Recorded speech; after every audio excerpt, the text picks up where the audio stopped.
আরাফার দিনে চারটি গুরুত্বপূর্ণ আমল আপনি মিস করবেন না। এই চারটি আমল যদি আপনি করতে পারেন তাহলে আরাফার দিনের ফজিলত আপনি পেয়ে যাবেন।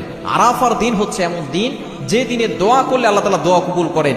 আরাফার দিন হচ্ছে যত দিন আছে বছরের ভিতরে সর্বশ্রেষ্ঠ দিন হচ্ছে এই আরাফার দিন। জিলহজ মাসের 9 তারিখ, এই জিলহজ মাসের 9 তারিখে সকল হাজী সাহেবরা দেখবেন আরাফার ময়দানে চলে যায় এবং সেখানে তারা আল্লাহর কাছে দোয়া করে।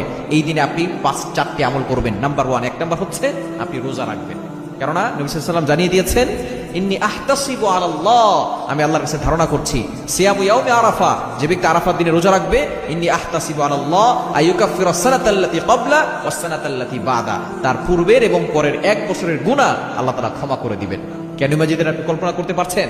আপনি একটি রোজা রাখবেন, আপনার 2 বছরের গুনাহ আল্লাহ তাআলা ক্ষমা করে দিবেন। নাম্বার 2, দ্বিতীয় নাম্বার হচ্ছে একটি দোয়া পড়বেন, লা ইলাহা ইল্লাল্লাহু ওয়াহদা লা শারীকা লা লাহুল মুলকু ওয়া লাহুল হামদু ওয়া হুয়া আলা কুল্লি শাইইন কাদির।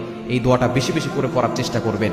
এবং 3 নাম্বার হচ্ছে আপনি ইফতার করানোর ব্যবস্থা করবেন। যেহেতু অনেকেই এই আরাফার দিনে রোজা রাখার চেষ্টা করে, আপনি যতটুকু পারেন ইফতার করানোর চেষ্টা করবেন। তাহলে কি হবে, সে ব্যক্তি রোজা রেখে যে সওয়াব পেয়েছে, আপনি যাকে ইফতার করিয়েছেন সম্পূর্ণ সওয়াব সেও পাবে এবং আপনাকেও আল্লাহ পাক রব্বুল আলামিন সেই রোজা রাখার সওয়াব আপনার আমলনামায় দিয়ে দিবেন এবং তার রোজা থেকে বিন্দু পরিমাণ কমানো হবে না। এটা হচ্ছে 3 নাম্বার আমল, আপনি ইফতার করানোর চেষ্টা করবেন। এবং 4 নাম্বার হচ্ছে আরাফার দিনে আপনি দোয়া করবেন।